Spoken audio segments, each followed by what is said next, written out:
Buka ayat 30 dulu ya.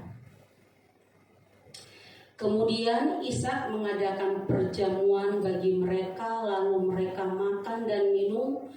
Ishak mengadakan perjamuan bagi raja orang Filistin bersama Amalek dan orang-orang Filistin yang telah mengusir mereka. Ini ada apa sih ceritanya gitu ya? Kalau kita membaca pasal ini, bukan ayat ya, pasal ini berarti dari ayat 1 kita baca di rumah ya. Di situ ada suatu kejadian, tapi sebelumnya saya perkenalkan dulu siapa si Ishak. Pasti kita tahu lah ya. Ada Ishak, ada Ismail, ada ini gitu ya. Pasti tahu si Ishak siapa ya. Ishak itu anaknya Abraham ya.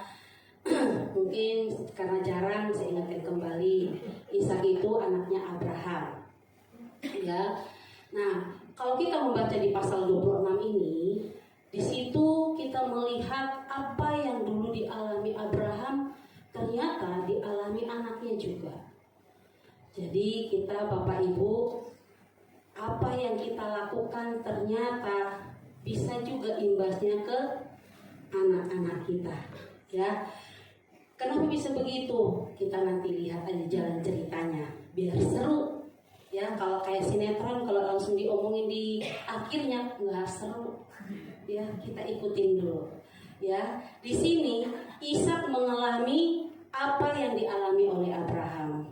Di antaranya, Abraham dulu takut mengakui istrinya, takut dibunuh. Ishak sama. Di sini Ishak berjalan. Ishak berjalan dengan iman. Dia berjalan ke daerah yang dituntun oleh Tuhan. Abraham melakukan hal itu, melangkah keluar dari daerah orang tuanya, dituntun oleh Tuhan. Ishak juga mengalami hal yang sama, ya. Puji Tuhan yang dialami yang baik-baik ya. Ya. Jadi di sini juga Ishak mengalami apa yang dialami oleh bapaknya yaitu Abraham, di mana dia pergi ke daerah yang dituntun oleh Tuhan. Emangnya kenapa dia harus pergi? Karena terjadi kelaparan. Di zamannya Abraham juga mengalami kelaparan. Di zamannya Ishak juga mengalami kelaparan yang berkali-kali, sehingga dia harus pergi. Dia pergi disuruh Tuhan, dan sampailah dia pergi ke daerah yang namanya Gerar, ya. Nah, ketika dia pergi ke daerah itu berarti dengan kata lain dia merantau. Dia merantau ke daerah Gerar. Karena Gerar bukan daerahnya dia, ya. Dia merantau ke sana. Nah, kalau ketika dia merantau ke daerah Gerar, dia otomatis bekerja dong, menggali tanahnya dong. Otomatis dia melakukan sesuatu hal untuk perjalanan hidupnya dong, ya. Dia pergi ke situ. Luar biasanya, ya. Tuhan sangat memberkati dia 100 kali lipat. Jadi bagi yang merantau-merantau nih, termasuk saya, jangan khawatir. Kalau Tuhan sudah memberkati 100 kali lipat. Sehingga, tapi pada saat itu di zaman itu sedang ada kelaparan. Tapi Tuhan memberkati segala yang dia kerjakan 100 kali lipat. Sehingga dia dari orang yang merantau jadi orang sangat kaya. Dengar kata kaya senang, saya juga. Ya, karena kenapa? Di situ dia memiliki kambing, domba dan lembu, sapi, bahkan banyak sekali anak buah. Luar biasa ya. Ternyata hal itu membuat orang Filistin cemburu. Itu membuat orang Filistin iri hati, sehingga mereka berusaha merancang-rancang yang tidak baik buat Ishak dan seluruh yang bersama dengan Ishak, ya.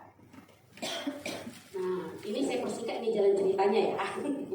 Nah, ketika Ishak dengan hamba-hambanya ataupun dengan orang yang mengikuti Ishak, yang bekerja dengan Ishak, sedang menggali sumur. Kalau kita melihat kejadian sebelum-sebelumnya, yang Ishak gali adalah sumur milik Abraham. Abraham siapa? Bapaknya. Berarti punya hak nggak? Punya hak 100%. Tapi apa yang terjadi? Orang Filistin menutup sumur-sumur itu, ada dengan tanah dan kotoran dan pokoknya tertutup aja. Ya. Itu haknya dia loh. Tapi karena iri dan cemburu kepada Ishak, sumur milik bapaknya dia tutup. Maksudnya yang menutup Filistin, orang Filistin itu. Jadi hal itu bahkan yang lebih parah lagi, mereka mengaku-ngaku itu sumur mereka. Akhirnya apa yang terjadi? Pasti bertengkar. Contoh, kita menyiapkan untuk anak cucu kita tanah, rumah, ya kan? Ada tetangga bilang, ini 1 meter ini saya yang punya. Dijamin deh anak kita pasti berantem deh. Karena kenapa? Dia taunya dari kitanya 1 meter itu milik kita. Tapi kalau tetangga mengaku itu miliknya, otomatis terjadi pertengkaran. Itu juga lah yang terjadi bagi Ishak dengan para hamba-hambanya. Ketika mereka menggali sumur, ya kan, sumur bapaknya Ishak yang sudah mereka tutup. Setelah itu sumur digali, airnya meluap-luap. Ketika airnya meluap-luap, bangsa Filistin mengaku, itu punya kami. Kan ada di daerah kami, punya kami, pergi sana. Akhirnya hamba-hambanya Ishak bertengkar. Nah, kalau kita membaca di pasal ini, Ishak apa yang dia lakukan? Mengalah. Ya, mengalah. Luar biasa ya.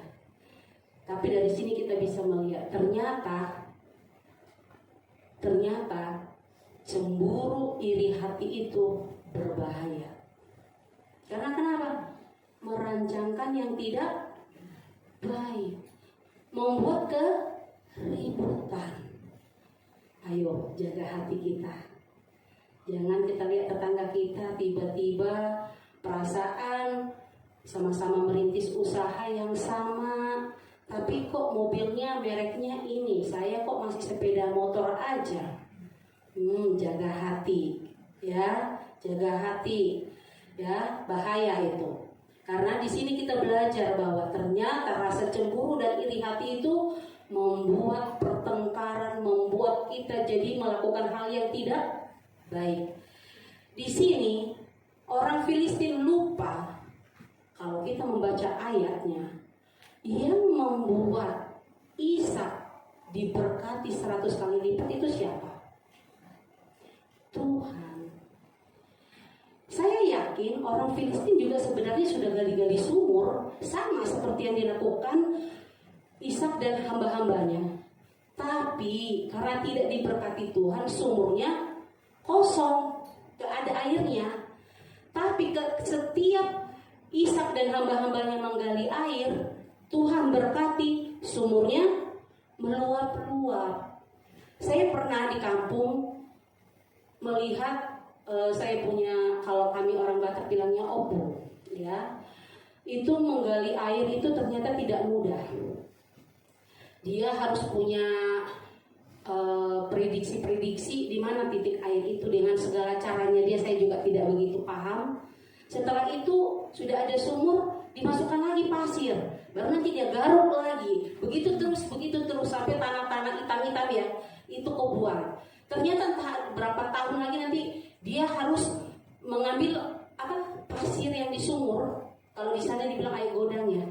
Nah, itu untuk dimasukkan lagi sampai lengket nanti hitam-hitamnya, dia saring lagi. Itu kerjanya luar biasa.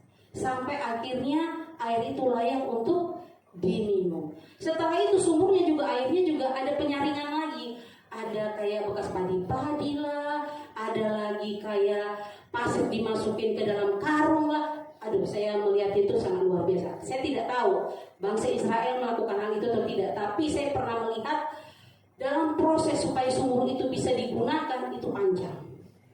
Bayangkan kalau memang itu terjadi hal yang sama, Sudah dikerjakan, tiba-tiba orang Filistin bilang, itu punya saya.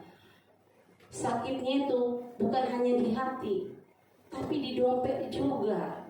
Iya dong, karena kan menggalinya itu kan bayar orang loh. Ya dong, menggalinya itu kan ada alat-alat yang harus dibeli dong. Jadi mengorek segalanya, hati dan dompet. Ya, kemudian terus bagaimana kalau ada orang yang cemburu dan iri hati kepada kita? Bahkan berusaha menutup usaha. Kalau kita belajar daripada si Ishak, dikatakan bahwa kalau kita diberkati Tuhan, kalau Tuhan mengangkat kita, itu artinya orang itu yang berperkara dengan Tuhan. Terus kita ngapain? Ngampunin dan doain. Susah dong Bu, emang susah. Saya juga bilang susah, nggak gampang. Apalagi kalau kita di tahap di fitnah, susah banget itu. Dipastikan itu susah banget, ya. Tapi dalam Wahyu 3 ayat 8 dikatakan, lihatlah aku telah membuka pintu bagimu yang tidak dapat ditutup oleh seorang pun. Jadi kalau Bapak Ibu diberkati oleh Tuhan, Tuhan menjanjikan Bapak Ibu anak-anaknya diberkati oleh Tuhan, memiliki masa depan indah gemilang, jangan takut. Karena apa? Kalau Tuhan sudah buka pintu, tidak ada yang bisa menutupnya, ya. Ya, jadi kalau ada kita merasa ada nih, kayaknya orang kirim-kirim nih, tiba-tiba depan rumah saya ada tanah. Saya 2 hari ini ada tanah depan rumah terus, saya tidak tahu. Ya, tiap pulang kerja saya sudah siram, tapi selalu depan pintu itu ada tanah. Saya juga bingung, tanahnya tanah merah lagi, dekat lagi kontrakan saya dengan kuburan. Aja, luar biasa tuh. Terus saya bilang sama suami, Pak, ini tanah kenapa depan pintu terus ya? Aku bilang gitu. Balik nanti sama orangnya, nggak usah dikhawatirin, doain aja. Puji Tuhan, saya punya suami yang menguatkan. Walaupun saya sebenarnya agak dikduk ya. Tanahnya tanah merah maksudnya, bukan pasir ya kan. Udah 2 hari ini, tadi malam juga ada. Ya, jadi jangan takut. Ketika kita diberkati oleh Tuhan, kalau Tuhan sudah berperkara, sudah tidak akan ada yang bisa menutupnya. Amin. Tuhan akan selalu di pihak kita. Di sini bukan 1 kali, tetapi ada sampai beberapa kali, mungkin 2-3 kali. Begitu juga bangsa Filistin ini mengaku bahwa itu sumur milik mereka. Yang pertama kan sudah digali, mereka mengaku. Pindah lagi dia ambil, dia gali, diberkati oleh Tuhan lagi, sumurnya melimpah-limpah, diambil lagi sama orang Filistin. Yang ketiga sudah tidak. Yang kedua ini yang luar biasanya, Ishak masih mengalah, ya, masih mengalah. Nah ya, kalau kita baca lagi ya, dalam kondisi yang ketiga kan ketika si Ishak bersama hambanya itu menggali lagi sumur, kan mereka tidak ributkan lagi. Karena kenapa? Mereka sudah dapat 2 sumur. Ya, kalau 1 mungkin orang Filistin udah nggak ganggu, kami kan udah dapat 2. Ini kan 1, nggak apa-apa. Di situ sudah tidak ada keributan. Tapi lagi kondisi tenang begitu, raja mereka yang bernama Abimelek bersama ada anggota-anggotanya datang menemui si Ishak.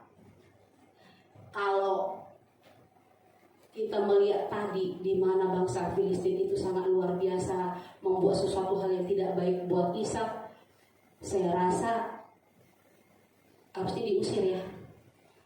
Tapi tidak, luar biasanya Ishak, dia terima, dia kasih perjamuan, dia kasih makan dan minum. Kira-kira Bapak Ibu kalau udah dibikin orang seperti itu, apa bikin perjamuan, makan dan minum lagi nggak sama itu orang? Ya, udah nyakitin, udah fitnah, tanah kita diambil, masih nggak? Tapi kalau kita belajar dari si Ishak, harus, ya harus. Kita buka lagi yuk, 31. Keesokan harinya pagi-pagi bersumpah-sumpahlah mereka, kemudian Ishak melepas mereka dan mereka meninggalkan dia dengan damai. Ayat 32, pada hari itu datanglah hamba-hamba Ishak memberitahukan kepadanya tentang sumur yang telah digali mereka, serta berkata kepadanya, kami telah mendapat air. Ya. Soal mengenai sumpah bersumpah ini yang minta orang Filistin. Ya. Bayangkan, pertama, Ishak menerima mereka yang sudah menyakitin dia, memberi makan dan minum. Bahkan orang Filistin minta kita saling sumpah-sumpah, artinya yuk kita bikin janji, bikin perjanjian yuk, nggak saling ganggu yuk. Diikutin lagi sama Ishak. Ya udah. Kemudian yang ketiga apa? Ternyata apa yang dilakukan oleh Ishak itu sangat luar biasa. Diperhitungkan sama Tuhan. Ya. Pada hari itu datanglah hamba-hamba Ishak memberitahukan kepadanya tentang sumur yang telah digali mereka, serta berkata kepadanya, kami telah mendapat air. 2 sumur digali, diambil orang Filistin. 1 lagi digali, tidak diambil, ya, tidak diambil. Tetapi akhirnya orang rajanya datang, bikin perjamuan, makan dan minum, bikin perjanjian. Setelah itu mereka pergi dengan damai, dengan sejahtera. Tidak diapa-apain sama Ishak. Tapi hal itu diperhitungkan Tuhan. Karena kenapa? Karena ketika Ishak dengan anggotanya itu melepaskan dengan damai orang-orang yang membenci dia, yang merancangkan yang tidak baik buat dia, malah dapat berkat-berkat Tuhan. Yaitu apa tadi? Kami telah mendapat air. Artinya lebih dari 1 dong dia dapat. Berarti para hambanya itu ketika membuka lagi sumur, ada lagi air yang berlimpah-limpah, ya. Ternyata di balik kerukunan dan kedamaian itu selalu ada berkat Tuhan. Karena apa? Karena ketika kita hidup dalam rukun dan damai, menunjukkan kita itu anak-anak Tuhan. Kita buka yuk Matius 5 ayat 9. Kita buka Matius 5 ayat 9. Dikatakan, berbahagialah orang-orang yang membawa damai, karena mereka akan disebut anak-anak Allah. Jadi kalau kita menghindari keributan, kalau kita suka kerukunan, kedamaian, itu buktinya kita adalah anak-anak Allah. Itu buktinya kita adalah orang Kristen. Ya, karena sangat terkenal nih orang Kristen itu penuh kasih. Hal itu yang membuat kita kadang serba salah, mau marah tidak bisa. Karena kenapa? Orang Kristen marah-marah, kan penuh kasih. Begitu bukan? Selalu dibalikinnya begitu bukan? Kalau giliran ada sumbangan-sumbangan, kita tidak pernah terlewatkan. Pasti nongol di depan rumah. Walaupun itu sumbangan itu adalah sumbangan pengajian, nggak ada hubungannya dengan saya. Nongol terus. Kalau nggak dikasih dibilangnya, gimana sih orang Kristen kan penuh kasih, masa nggak ngasih? Nah, giliran kita kasih, kita kan bingung. Urusannya dengan saya apa? Pengajian, ya kan? Kalau urusannya komsel, ya masih nyambung. Pengajian ke saya apa? Kan nggak ada hubungan, ya kan? Nah, karena kenapa? Identik anak-anak Tuhan itu penuh kasih. Termasuk di dalam kasih itu apa? Rukun. Nggak suka berantem. Jadi kita harus kontrol. Amin. Kemudian karena kita hidup dalam rukun dan damai, Tuhan akan memerintahkan berkat kehidupan untuk selama-lamanya. Kita buka yuk Mazmur 133 ayat 1 sampai 3. Saya potong ya. Sungguh alangkah baiknya dan indahnya apabila saudara-saudara diam bersama dengan rukun, seperti minyak yang baik di atas kepala meleleh ke janggut, yang meleleh ke janggut Harun dan ke leher jubahnya. Seperti embun gunung Hermon yang turun ke atas gunung-gunung Sion, sebab kesanalah Tuhan memerintahkan berkat. kehidupan untuk selama-lamanya, dari atas ke bawah. Kalau kita hidup rukun, kita orang tua, mengalir berkat itu ke anak cucu. Amin. Ya, bahkan dikatakan orang yang suka hidup rukun itu, di situ Tuhan memerintahkan. Jadi kita tidak cari. Tuhan yang memerintahkan berkat. Ya, Tuhan yang memerintahkan berkat. Bukan berarti kita tidur-tiduran ya. Tetap yang namanya kita selama kita hidup pasti bekerja. Ya, ibu rumah tangga juga bekerja loh. Pekerjaan yang tidak pernah selesai 24 jam. Ya, tidak pernah selesai. Baru cuci piring, baru dia pergi ngambil jemuran, udah ada piring baru. Betul? Tidak pernah selesai. Itu baru pekerjaan satu. Belum yang namanya nyapu. Baru juga nyapu depan, dia pergi ke teras, udah yang di depannya itu atau di belakang udah berantakan lagi. Kalau bukan anak yang bikin, cucu yang bikin, bahkan mungkin suami yang bikin. Ya, itu saya juga ngalamin. Pekerjaan yang nggak pernah selesai. Ya. Jadi kalau ingin diberkati nggak? Amin. Tapi kurang sebelakang belum. Ingin diberkati nggak? Amin. Jangan cemburu, jangan iri hati, jangan suka berantem, jangan suka adanya, kalau anak muda bilang, tawuran. Ya memang sih terkadang tetangga kita mancing kita juga sih terkadang ya. Seperti ada tong sampah tapi harus nyapu ke teras kita, ya kan? Ada tong sampah tapi buang pampersnya dari pintu rumahnya nyampe ke teras kita. Emang sih kadang tetangga agak luar biasa juga sih. Ya kita yang harus sabar-sabar juga ya. Ya, karena pertikaian atau keributan Tuhan tidak suka. Tapi kalau kedamaian, kerukunan Tuhan suka. Karena itu kita menunjukkan kita adalah anak-anak halal, menunjukkan bahwa Tuhan akan kirimkan kita berkat-berkat. Tinggal tunggu saja, ya, tunggu saja. Karena kita harus bekerja baru makan. Tapi terkadang nggak kerja, lagi tidur, Tuhan kirim berkat. Betul? Sering ngalamin? Sering ngalamin.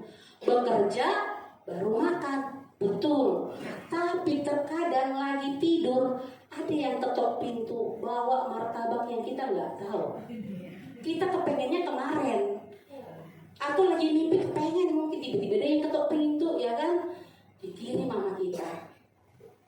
Kita pergi beli nggak? Nggak kan, lagi tidur kan? Atau mungkin lagi enak kali ya makan kacang Garuda, nonton bola ya, gitu kan? Taunya entah siapa yang bawain, kita nggak tahu. Ya, jadi kita memang harus bekerja baru bisa makan. Tapi terkadang lagi tidur pun kalau Tuhan ingin berkati, ya berkati. Amin. Jadi kita belajar dari Ishak. Ishak punya alasan untuk menolak Abimelek maupun anggotanya orang Filistin itu. Karena kenapa? Karena mereka merebut apa yang menjadi haknya. Hak harta waris sebagai anak. Ya, sumur itu milik dia. Punya bapaknya diwariskan, wajar dia punya. Saya juga kalau punyanya Ibu Uun, anak-anaknya ada emasnya Ibu Uun, saya minta, ya kan? Ibu Uunnya nggak ngasih, ya kan? Tapi dari anaknya saya rebut, pasti Ibu Uunnya juga marah. Saya wariskan untuk anak saya kok. Nah, anaknya juga pasti marah sama saya. Uang ini wariskan orang tua saya. Sama, Ishak juga sama. Yang dia miliki itu, sumur itu adalah milik bapak ibunya. Kok sumur-sumur aja sih dibahas? Ingat, sumur di Arab sana atau di daerah sana itu rata-rata kan gurun pasir.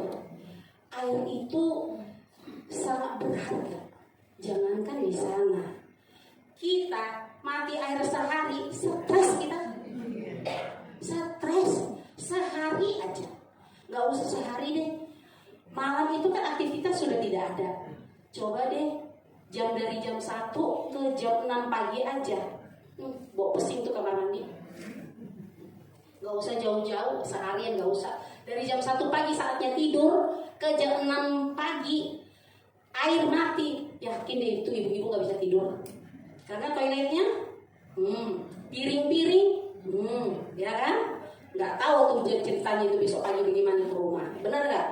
Sama di sana air sangat susah. Jadi kalau ada sumber air, artinya itu sumber kehidupan.